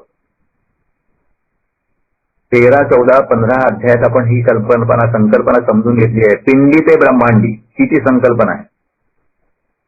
आता विश्वात्मक देव तर माणसाच्या अंतःकरणात आहे, पण हे विश्व सुद्धा माणसाच्या अंतःकरणात आलेलं आहे. परमात्मा जर का माणसाच्या अंतरी असेल आणि विश्व सुद्धा त्याच्या अंतर्यामी असलं पाहिजे, मग काय होतं की नेहमीच्या व्यवहारात देखील हे विश्व दिसतं का? तसं अंतःकरणात ब्रह्मांडी पिंडीमध्ये ब्रह्मांड दिसतं का? तर नाही दिसत. का होतं की नेहमीच्या व्यवहारात माणसाच्या मनात जगाविषयी जी धारणा असते, जी कल्पना असते, त्याप्रमाणे तो बाह्य जगाचं रूप ठरवतो. म्हणजे जग आहे असं ब्रह्मांड स्वरूप आणि पिंड स्वरूप, पण आमची जी धारणा आहे, आमची जी कल्पना आहे, त्याप्रमाणे आम्ही या जगाचं आणि वस्तुस्थितीचं कल्पना करत असतो. दृष्टी तशी सृष्टी, ज्या रंगाचा चष्मा लावू त्या रंगाचं जग आपल्याला दिसतं. माणसाचं जे अंतर्विश्व आहे, ते अंतर्विश्व आहे हे त्याला जाणवणाऱ्या बाह्य विश्वाचा आकार ठरवत असतं. म्हणजे अंतर म्हणजे चित्त आपण जे म्हणतो, अंतःकरण जे म्हणतो, ते ठरवतं की हे विश्व किती, जे बाहेर विश्व आहे ते कसं आहे, त्याचं काय आकार आहे, ते कसं आहे. म्हणून जे विश्व आपल्या अंतःकरणात आहे, अंतरंगात आहे, चित्तात आहे, त्या विश्वाचं योग्य ते रूप, योग्य तो आकार देण्याचा आपण प्रयत्न केला पाहिजे. आणि हे माणसालाच फक्त शक्य आहे प्राणीसृष्टीमध्ये. या विश्वाला आकार देण्याची किंवा त्या आकाराचं नियम करण्याची शक्ती, ही एक शक्ती आपल्याकडे आहे, त्यालाच आपली आत्मिक शक्ती म्हणतात. आता ही शक्ती जी आहे ही अंतःकरणातील ईश्वराच्या स्वरूपात सुप्त असते. हा जो जीवनाचा सुप्त मूलाधार आहे, तो सुप्त अवस्थेतून जागृत होतो, तेव्हा ही आत्मिक शक्ती प्रगट होते. आणि तशी ती झाली म्हणजे आपल्या अंतःकरणातील अंतरात्मा विश्वाचं नियम करणारा होतो. आणि मग आपल्या अंतःकरणातला अंतरात्मा विश्वेश्वरावो होतो. पण हा सुप्त ईश्वर जागा कसा नवरा, तर त्याला जागृत करण्याचं काम संत करत असतात, सद्गुरू करत असतात, सद्गुरूंचा उपदेश करत असतात, सद्गुरूंचे शब्द मार्गदर्शन करत असतात. ते आपल्या मनातील देव जागा करतात. आपल्या भाग्याने जसं विश्व आणि विश्वेश हे आपल्या अंतःकरणात आहेत, तसे हे जे सद्गुरू आहेत, हे जागरण करण्याचं काम करतात, ते सुद्धा आपल्या अंतःकरणातच आहेत. त्यांनी अंतःकरणात असायला पाहिजे. नाही, ज्यांना तुम्ही गुरु मानता, आध्यात्मिक गुरु मानता, ज्यांना तुम्ही पूज्य मानता, ज्यांना त्यांच्यासमोर तुमचं डोकं लवतं, माथा लवतो, नम्र होतं, ते सगळे जे गुरु आहेत ते अंतःकरणात असतात, नाही तर असायला पाहिजे. तर बाहेर असणारे सद्गुरू किंवा त्यांचे ग्रंथ म्हणजे अंतःकरणातल्या सद्गुरूंचं व्यक्त रूप असतं. आता अंतःकरणातलं सद्गुरू म्हणजे काय? त्या गुरूंच्या शिकवणीतून आपण घेतलेलं आणि हृदयात स्वयंभू असणारं ज्ञान किंवा स्वसंवित, की त्याला बोध असं म्हटलं जातं.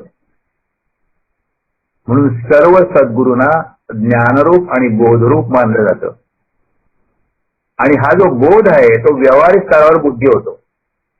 अंतःकरणात असलेलं हे ज्ञानरूप, बोधरूप सद्गुरू जेव्हा आपल्यावर कृपा करतात, म्हणजे आपल्या अंतःकरणातील विश्व बदलण्यासाठी प्रवृत्त होतात, तेव्हा ते ज्याद्वारे हे कार्य करतात ते साधन म्हणजे विवेक. म्हणजे विवेक आपणच करतो, पण प्रेरणा सद्गुरूंच्या उपदेशाची असते, त्यांच्या श्रद्धाची असते, त्यांच्या भक्तीची असते. आणि ह्या विवेकाला आपण व्यवहाराने विचार म्हणतो. म्हणजे आपण व्यवहारात बुद्धी वापरतो आणि विचार वापरतो, परंतु हे बुद्धी म्हणजे बोध व्हायला पाहिजे आणि विचार म्हणजे विवेक व्हायला पाहिजे. जिथे बुद्धी ही ज्ञानरूप, सद्गुरूप म्हणजे शुद्ध असते, आत्मबुद्धी असते, तिथेच विवेक असतो. आणि म्हणून आपल्याला बुद्धी आणि विवेक ह्या गोष्टी आपण शिकलेलो आहोत, आपल्याला मार्गदर्शन केलेलं आहे सद्गुरूंनी, परंतु ती आपल्याला धारण करायला पाहिजे. ज्ञानदेव त्यांच्या ग्रंथाच्या, ज्ञानेश्वरी ग्रंथाच्या सुरुवातीलाच पहिल्या अध्यायात म्हणतात, मज हृदयी सद्गुरू जेणे तारीला हा संसार पुरू, म्हणून विशेष अत्यादरू विवेकावरी. आणि अंतःकरणातले सद्गुरू म्हणजे त्यांच्या रूपाने असलेलं आणि धारण केलेलं आपलं ज्ञान जे आहे ते जेव्हा त्या विवेकाला चालना देते, तेव्हा आपल्यामध्येच असणारा विश्वात्मदेव आपल्याच आत्मिक शक्तीने युक्त होऊन, म्हणजेच विश्वेश्वरावो होऊन अंतःकरणात साकारलेल्या विश्वाचं नियमन करतो आणि त्याचं असं स्वरूप बनवतो जो ज्ञानदेव आहे. म्हणजेच ज्ञानाला देव जो मानतो तो आहे, आणि मग प्रत्येकाच्या अंतःकरणात असलेला जो ज्ञानदेव आहे तो सुखिया होतो, तो आनंदरूप होतो. खूप ही कल्पना ही खूप खोल आहे, खूप अभ्यास करण्याची, खूप चिंतन करण्याची आहे. परंतु मला जशी समजली तशी आपल्या समोरून आणतोय. तात्पर्य असं आहे की ज्ञानदेवानी या विश्वाच्या कल्याणाची प्रार्थना केली आहे. ते विश्व व्यक्तिगत पातळीवर म्हणजे माणसाच्या जीवाच्या अंतःकरणात आहे. एक विश्व अंतःकरणात आहे. त्या विश्वाचं नियमन करणारा जो विश्वेश्वराव आहे तो पण तिथेच आहे. आणि या देवाला विवेकाच्या द्वारे जागृत करून त्याच्या नियामक शक्तीला विश्वाला सुखी करण्याकडे वळवण्याचं कार्य करणारा ज्ञानरूप सद्गुरू माणसाच्या अंतःकरणातच आहेत. आणि ह्या तिघांचं कार्य वेगळं वेगळं वाटलं तरी हे तिन्ही एकरूप आहेत. म्हणजे विश्व, विश्वेश्वर आणि सद्गुरू हे सगळे एकच रूप आहेत. आणि हे सगळे माणसाच्या हृदयात आहे, माणसाच्या अंतःकरणातच. पसायदानात श्री ज्ञानेश्वरांनी सांगितलं आहे की विश्व बदलण्याची, ते चांगलं करण्याची सगळी साधन सामुग्री म्हणजे ज्ञान आणि आत्मिक शक्ती ही आहे. माणसाने विचारपूर्वक जर आधी आपल्या अंतःकरणातली रागद्वेष, अकारण असलेली कुटिलता, अतिस्वार्थ, त्यासाठी होणारी परपीडा, स्वतःच्या कर्तव्याची विस्मृती, श्रेष्ठ मूल्यावरील आपल्या निष्ठेचा अभाव, सज्जनाविषयी आपल्याला वाटणारा औदासिन्य आणि ध्येयशून्यता, ही सगळी जी घाण आहे आपल्या अंतःकरणातली ती प्रयत्नपूर्ण काढून टाकून आधी अंतःकरणातलं विश्व स्वच्छ आणि सुंदर केलं. त्यामुळं त्याचंच प्रतिबिंब बाहेर पडत असल्यामुळे त्याचं बाहेरचं विश्वही स्वच्छ आणि सुंदर होईल. आणि त्यासाठी आपण आपल्यामध्ये असलेल्या आत्मिक शक्तीद्वारे प्रयत्नपूर्वक ज्ञाननिष्ठेने आपल्यात आधी योग्य बदल घडून आणला पाहिजे, असं ज्ञानेश्वरांचं आव्हान आहे. अंतःकरणातील देवाला ज्ञानदेवानी हे एक प्रकारचं विश्वकल्याणाचंच आवाहन केलेलं आहे. तुमच्या आमच्या अंतःकरणातील देवा,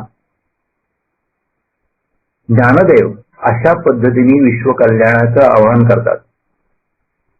आणि या सर्वांच्या अंतर्यामी असणाऱ्या विश्वेशाने हा दान कसं होईल, हे दान मिळेल असा आशीर्वादाचा उद्गार काढला.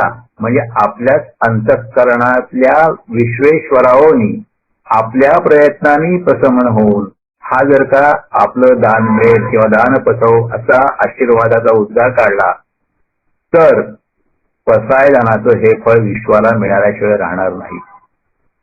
या अपूर्व प्रार्थनेद्वारे श्री सद्गुरू ज्ञानेश्वर महाराजांनी समाजाच्या कल्याणाचे काही मूलभूत सिद्धांत आदर्श म्हणून आपल्या समोर ठेवलेले आहेत. त्यांचा आपण अभ्यास करायला पाहिजे. ज्ञानेश्वरीचा अभ्यास, गीतेचा अभ्यास म्हणजे हा अभ्यास आहे.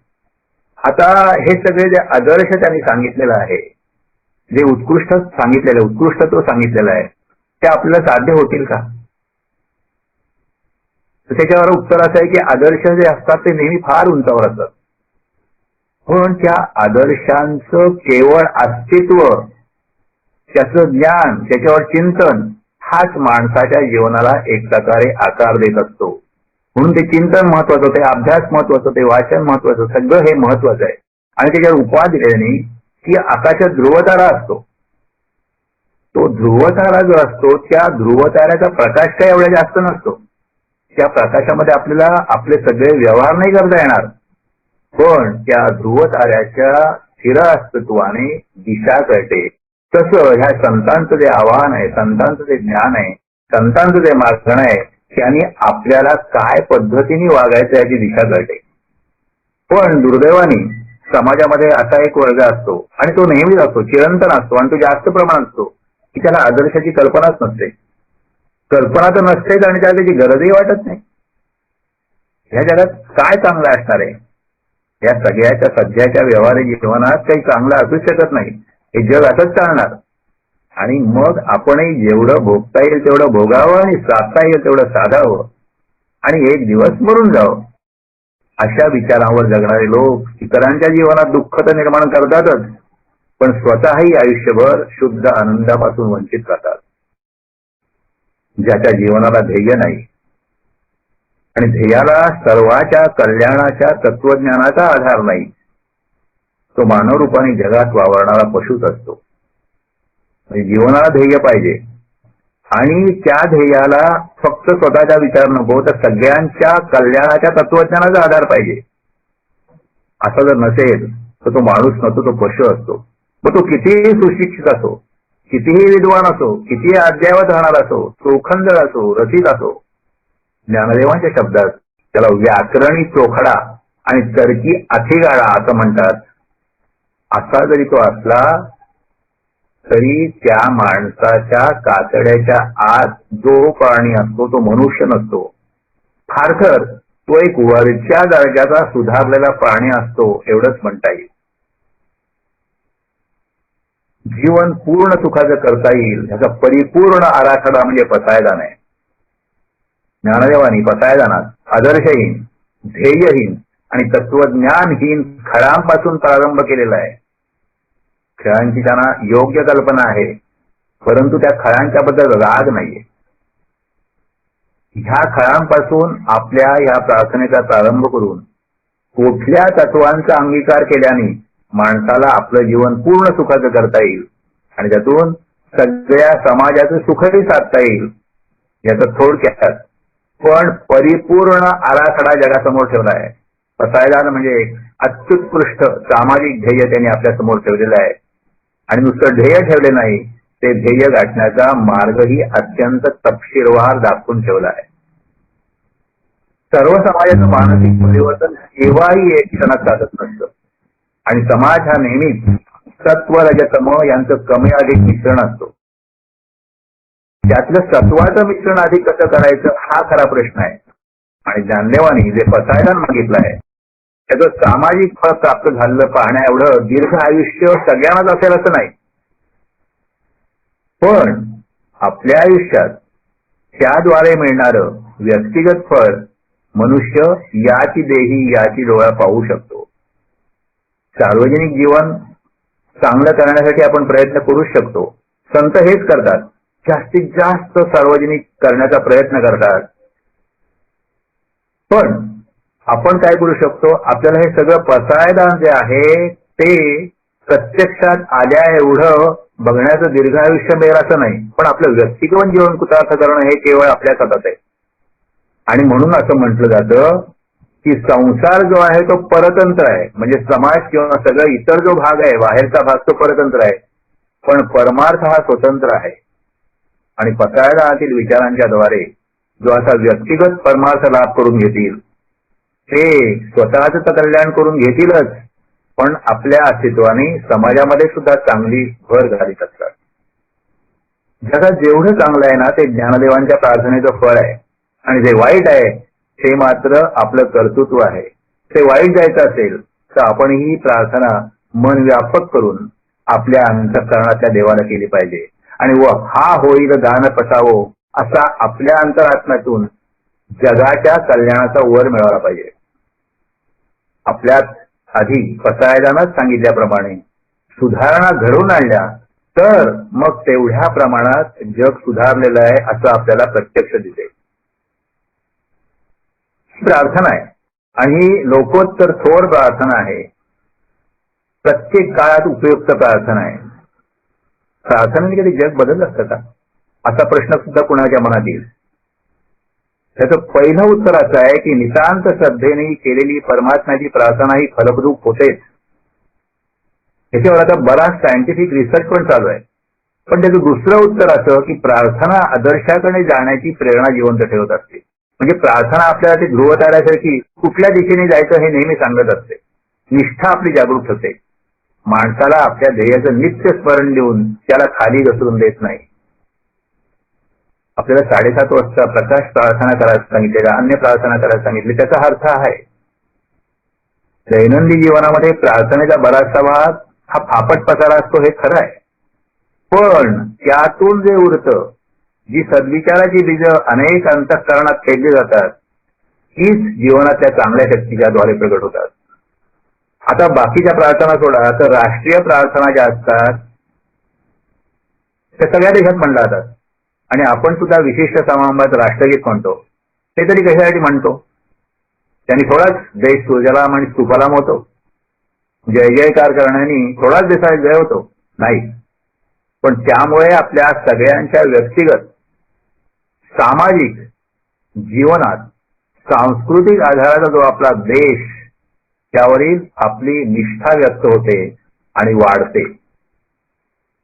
कुठल्याही कर्माचं फळ आपण ते कर्म किती निष्ठेने करतो, किती जाणीवपूर्वक करतो, यावर बहुतांश अवलंबून असतं. आणि म्हणून ही प्रार्थना आपण त्याची निष्ठेने आणि जाणीवपूर्वक केल्यास ते निश्चित सुपरिणाम आपल्याला दिसून येते. संतांच्या विचारधनाचा जीवनात जेवढा आपण उपयोग करू आणि आपल्या साधनेद्वारे विश्वात्मक देवाला जेवढे आपण संतुष्ट करू, तेवढं आपण आणि आपल्या भोवतालच्या लोकांचं जीवन सुखी होईल. आणि ह्या सगळ्या प्रचंड कार्याचं शक्तीबीज कुठे असेल तर ते पसायदानाच्या प्रार्थनेत आहे. आणि म्हणून हा प्रार्थना विचार देणाऱ्या ज्ञानदेव माऊलींचे हे आपल्यावर आणि सर्व या जगावर अनंत उपकार आहे. पसायदान म्हणजे लघु ज्ञानेश्वरी आहे, छोटी ज्ञानेश्वरी आहे. ह्या पसायदानात ज्ञानेश्वरीप्रमाणे काव्य आहे, तत्वज्ञान आहे, कर्म, उपासना, ज्ञान हे तिन्ही मार्ग सांगितलेले आहेत. खलांच्या द्वारे आसुरी संपत्ती आणि ईश्वरनिष्ठ सज्जनांच्या द्वारे दैवी संपत्तीचे निर्देश केलेले आहेत. खलांच्या रूपाने तमाचा, स्वधर्माच्या द्वारे इच्छित फळ प्राप्त करून घेणाऱ्या लोकांच्या रूपाने रजाचा आणि सज्जनांच्या द्वारे सत्वाचा असा त्रिगुणांचाही विचार ह्या पसायदानात केलेला आहे. त्यात ज्ञानदेवाने प्रिय असणारे संत स्तवन आहे, सद्गुरूंशी संवाद आहे. हा होईल दान पसावो या वरदानामुळे गुरुकृपेचा अनुभव व्यक्त झालेला आहे. आणि त्यात विश्वेश्वराव रूपाने विश्वरूप दर्शन आहे. ज्ञानदेव सुखिया झाला याद्वारे जो मनुष्य देवरूप होण्याचा प्रयत्न करतो, देवरूप होतो, तो सुखस्वरूप होतो. हा ज्ञानेश्वरीच्या तत्वज्ञानाचा निष्कर्ष सांगितलेला आहे. म्हणजे ज्ञानेश्वरी सर्व महत्वाचे अंग पसायदानात उतरले आहेत. आणि म्हणून पसायदानाचा पाठ हा सर्व हे सगळे भाव लक्षात घेऊन केला तर त्या पसायदानाच्या पाठाला सुद्धा ज्ञानेश्वरीच्या पाठातच फळ मिळू शकेल. पसायदान हा मंत्र आहे. पसायदान हे दिव्य प्रार्थना सूक्त आहे. पसायदान हा सर्व तत्व विचारांचा एक संपूर्ण ग्रंथ आहे. किंबहुना पसायदान म्हणजे अपार कृपेने भरलेलं श्री ज्ञानेश्वर माऊलींचं अक्षर रूपच आहे. आपल्या कल्याणासाठी त्यांच्या वाङ्मय रूपाला शरण जावं आणि जसं ओंकार रूप असलेल्या परब्रह्माला ओंकाराने ओवाळावं आणि आळवावं, त्याप्रमाणे म्हणावं, आता विश्वात्मके देवे येणे वाग्य दिवे तोषावे, तोषो निमज द्यावे पसायदान हे. आपण या पाठाच्या समारोपाकडे आलेलो आहोत. ज्ञानेश्वरांनी विश्व कल्याणासाठी हा पसायदानाचा पाठ केला, पसायदानाची प्रार्थना केली. आपण आज या पाठाची शेवट पसायदान प्रार्थना करणार आहोत. परंतु त्याच्या अगोदर आपली नेहमीची प्रार्थना आणि विश्व कल्याण प्रार्थना सुद्धा म्हणणार आहोत. ही विश्व कल्याण प्रार्थना रोज मनशक्तीमध्ये संध्याकाळी म्हटली जाते. आपण या गीतेवरच्या पाठमालेची सुरुवात, जर का आपल्याला तो प्राथमिक पाठ आठवत असेल तर तोच त्याची सुरुवात आपण ओम नमोजी आद्या वेद प्रतिपाद्या जय जय स्वसम वेद्या आत्मरूपा ह्या प्रार्थनेने ह्या ज्ञानेश्वरीच्या पहिल्या ओळीने केली होती. हा पाठ आठवा किंवा आता तो आपल्याला उपलब्ध पण आहे इंटरनेटवर. आणि आज समारोप करताना पसायदानाची शेवटची ओवी म्हणत आहोत. हा सर्व प्रकल्प यथासांग पूर्ण झाला ही सद्गुरु कृपा. मनशक्ती केंद्रामध्ये रोज संध्याकाळी जी विश्व कल्याण प्रार्थना म्हटली जाते ती आज आपण म्हणूया. नेहमीची कर्मशुद्धी प्रार्थना करून झाल्यानंतर काही पसायदान प्रार्थना म्हणतील आणि मग या उपयोगाची सांगता होईल. मी विश्वकल्याण प्रार्थना म्हणतो. आपण या विश्वकल्याण प्रार्थनेचे शब्द ऐकून आपापल्या ठिकाणी या शब्दांचा उच्चार आपल्या मनामध्ये करावा. विश्व कल्याण मेरा मंत्र है, आत्म परीक्षण मेरे तंत्र है. बाहर मेरा कोई दुश्मन नहीं, अंदर कुछ शत्रु जरूर सही. दिन दिन मेरा ज्ञान और कर्म बढ़ेगा, तो एक दिन सब जग मेरा ही बनेगा. विज्ञान श्रद्धा मेरा कर्म है, कृतज्ञता मेरा धर्म है. परनिंदा मेरा वर्म है, शांती समता मेरा कर्म है. विश्वकल्याणासाठी प्रयत्न करत असताना काय पद्धतीने प्रयत्न करावं ह्याचं अनमोल मार्गदर्शन स्वामीजींनी या प्रार्थनेत आपल्याला केलेलं आहे. नेहमीची कर्मशुद्धी प्रार्थना म्हणतो. हे सत्य स्वरूप परमेश्वरा, मी माझ्या कर्मबंधनातून निर्माण झालो आहे. या कर्मबंधनातून सोप्या अगर खोट्या रीतीने सुटून जाण्याचा कोणताही मार्ग नाही. अर्थात ही जी जाणीव आणि ज्ञान मला नव्यानेच प्राप्त होत आहे त्या मर्यादेपर्यंत मी सर्वांगाने अधिकाधिक शुद्ध होत आहे. हे परमेश्वरा, ही सद्बुद्धी, प्रेरणा आणि ज्ञान तू माझ्या सतत कायम ठेव. हरिओम. आता पसायदार प्रार्थना ताई म्हणतील. आता विश्वात्मके देवे, येणे वाग्यज्ञे तोषावे. तोषो निमक द्यावे, पसायदान हे. जे कांची व्यंकटी सांडो, तया सत्कर्मी रती वाढो. भूता परस्परे पडो, मैत्र जीवाचे. पुरितांचे तिमिर जाओ, विश्व स्वधर्म सूर्ये पावो. जो जे वांछील तो ते लाभो, ताणी जात स्पर्शत सकमंगळी. ईश्वर निष्ठांची मांदियाळी, अनवरत भूमंडळी. भेट तू भूता, चला कल्पतरूचे आरव. चेतना चिंतामणीचे गाव, बोलते जे अर्णव पियुषाचे. चंद्रमेचे अलांछना, मातंड जेता पहिला. ते सर्वाही सदा सज्जन, सोय रे हो तू. किंबहुना सर्व सुखी, पूर्ण होनी तिन्ही लोकी. बजिदो आदि पुरुखी, अखंडित आणि ग्रंथोपजीविये. विशेषी लोकीये, दृष्टा दृष्ट विजये. हो आवेगी. एथ म्हणे श्री विश्वेश्वराओ, हा होईल दान पसाओ. येणे वरे ज्ञान देव, सुखिया झाला. सुखिया झाला, सुखिया झाला.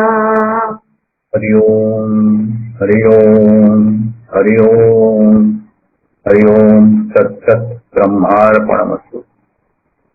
सर्वांना धन्यवाद. हरिओम हरिओम. हरिओम. कोणाला बोलायचं असल्यास हरकत नाही, बोला. सगळा हरिओम आशिष गावडे बोलतोय पुण्यात. बोला बोला बोला बोला. हरिओम हरिओम बोला.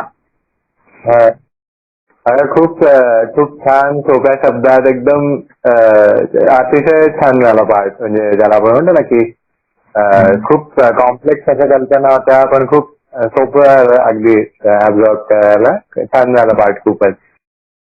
हे पसायदानाचं जे पुस्तक आहे ना, धुंडा महाराज देगलूरकर आणि भानुदास देगलूरकर त्यांचं पुस्तक खूप छान आहे. ज्यांना त्यांना अनुभव अधिक अभ्यास घ्यायचा असेल त्यांनी करावा. कारण मुख्य संदर्भ हा घेतला होता. म्हणजे स्वामीजींची एक तत्वज्ञान आपल्याला माहीत असलेलं ते आणि हा संदर्भ आणि इतर अन्य संदर्भ. पण हा एक पुस्तक खूप छान आहे. अभ्यास करायचा असेल तर जरूर करावा. कुठे मिळू शकेल म्हणजे कुठे मिळतं? हे मी जे आहे ते मला एक कळल्यानंतर हे या आळंदीला एक पुस्तक डेपो आहे. ते बाळासाहेब शिंदेना मी सांगितलं होतं. त्यांनी मला पाठवून द्यायची व्यवस्था केली. पण पुण्यात मिळेल का आप्पाभवन चौकात? बरं. तेव्हा ते त्यांना कळवलं ना तर ते यांनी पण पाठवतात. ऑनलाईन पाठवून मी ऑनलाईनच मागवलं होतं. तुम्ही फोटो टाकाल का पुस्तकाचा? म्हणजे मग इथे विचारता येईल. हो टाकेन, आपल्या ग्रुपवर टाकेन. हा सर. थँक्यू. हरिओम. हरिओम. हरिओम. कल्पतरूचे आरव ही कल्पना म्हणजे मला स्वतःला स्पष्ट नव्हती. ती फार चांगल्या पद्धतीने झाली. हो नाही खूपच छान.